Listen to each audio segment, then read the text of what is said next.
We have some news from within our Fox family. Fox News Media and Tucker Carlson have mutually agreed to part ways.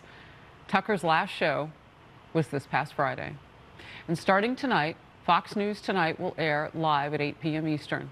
It will be an interim show with rotating Fox News personalities until a new host is named.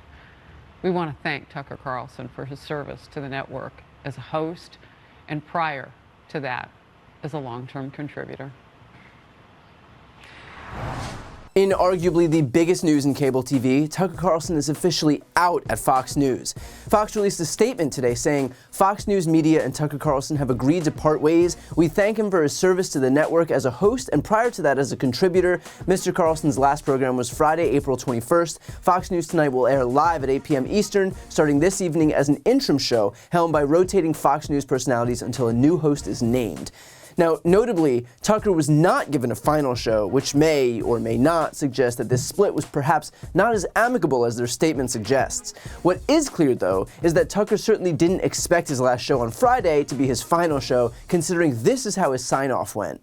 We just thought, what a great way to end a week. Yeah. Truly, that was a great segment, and I'm just grateful that you came on, and I'm especially grateful for the pie. Thank you for having me. Appreciate it. Employee of the week, we're just make it of the year, Tyler Morrell of Coco's Pizza. That's it for us for the week. We'll be back. By the way, the entire episode of Let Them Eat Bugs, not quite as good as pizza, streaming now on Fox Nation. Use the promo code ORIGINALS for 30 days free. And we'll be back on Monday. In the meantime, have the best weekend with the ones that you love, and we'll see you then. So yeah, not exactly the sign-off of a guy who expected that to be his final appearance on Fox. It's also possible, if not likely, that him being given an opportunity to do a final show would be a legal liability for Fox. Fox just settled for $787 million in the Dominion lawsuit, owed in large part to Tucker's own proclivity to lie on air and broadcast others who would lie on air. For example, here's a sampling related to the 2020 election.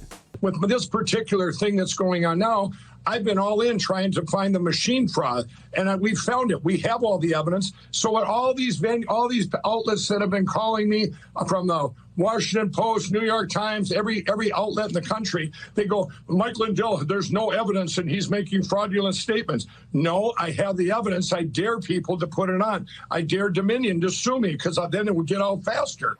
Tucker's also got his hands in yet another lawsuit that Fox is contending with. Former Tucker Carlson Tonight producer Abby Grossberg is suing the network, citing, quote, vile sexist stereotypes working for his show. She also claimed that Fox lawyers bullied her into protecting the network and its on-air host amid its lawsuit with Dominion, accusing Fox lawyers of deleting text messages from her phone that would have adversely impacted Fox in its litigation. Why? Because, again, they didn't want what they were acknowledging behind the scenes to become public, because it directly undermined what they were saying on air.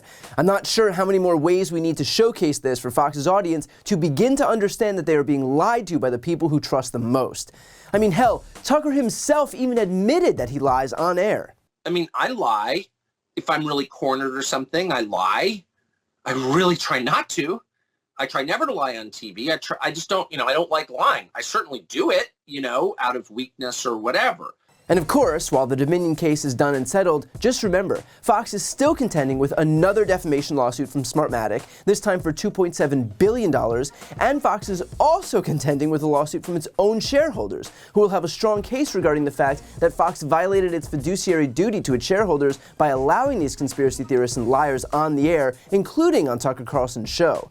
All of which is to say, it's become pretty obvious that Tucker's show, among others, has become a massive financial liability for the company. In fact, it was reported that Fox brought in just $1.2 billion last year, meaning that the network having lost $787 in just the Dominion lawsuit alone has resulted in more than half of their total profits gone in one fell swoop.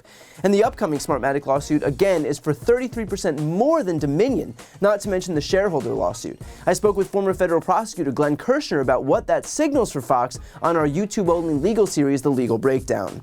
It could mean insolvency. I mean, you have to wonder if Fox can weather this financial storm. Think about this. Dominion sued for $1.6 billion. Now, presumably that had something to do with the valuation of Dominion voting systems and the amount of financial damage, including future earning potential, Fox's defamatory lies did to Dominion. Well, you know what? Smartmatic is suing for $2.7 billion. So if you figure Fox had to settle a $1.6 billion lawsuit for nearly $750 million, how much are they going to have to pay out to make the Smartmatic suit go away? And here's the thing. Fox is now operating from a position of extreme weakness because once they settled with Dominion, Smartmatic is going to be so emboldened to go high, to go hard, and to really wring every last penny out of Fox. So you've got another settlement that is likely in the offing, the Smartmatic suit. You also have shareholder suits being brought by Fox's own shareholders against the Fox Corporation. You've got one of Tucker Carlson's former producers suing Fox. I mean, you really have to ask yourselves, can Fox weather this financial storm? And this may be more of a financial question than a legal one, but what happens in the instance that Fox has multiples of its own annual revenue just being wiped out with these cases?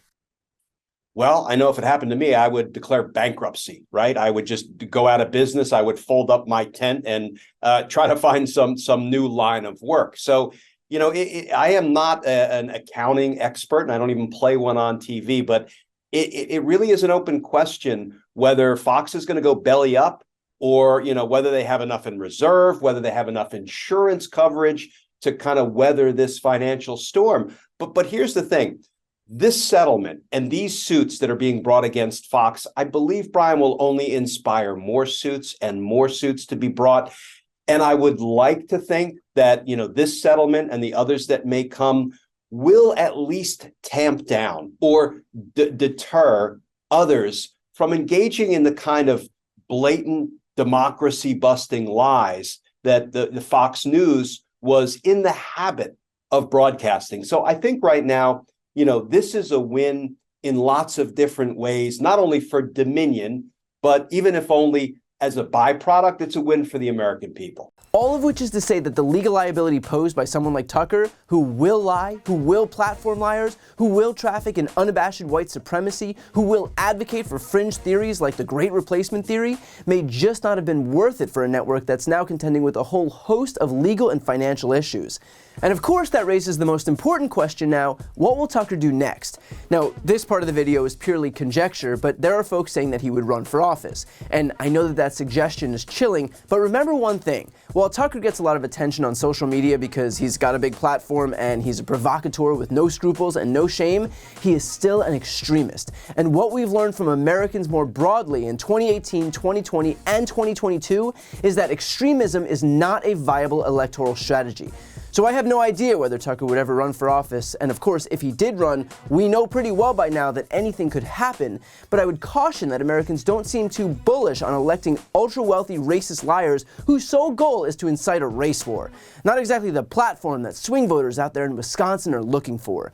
What perhaps is more likely is that Tucker will join another conservative network or even start his own conservative network, leading to a further fracturing of the conservative media ecosystem. And that actually may be more dangerous, considering we already saw how Fox responded to far-right competitors like Newsmax and OAN during the 2020 election by embracing election lies that they knew were false. If Tucker appeared on another network, he would certainly bring some portion of Fox's audience with him, and because Fox's first, second, and third priority is market share, who knows how that network would react in their desperation to retain their audience. All of which is to say, we can't be sure what's going to happen next, but what's clear is that this is the biggest shakeup in the right-wing media ecosystem of the last decade at least. Tucker Carlson losing his platform is unequivocally a good thing, and the danger he posed to this country was unmistakable. What remains to be seen is whether he stays off the air for good, or whether he figures out a new way to cause damage to this country. Before you go, I need your help. I'm right on the cusp of hitting 2 million subscribers, so please help me grow this channel so the progressive media ecosystem grows by hitting the subscribe button right here on the screen. I also started a Spanish channel so we can finally start regaining some of that lost ground among Spanish speakers, so if you want to help support those efforts, you can hit that subscribe button. And finally, if you listen to podcasts and you want to support mine, you'll find a link to that on the screen as well. Thanks so much for watching.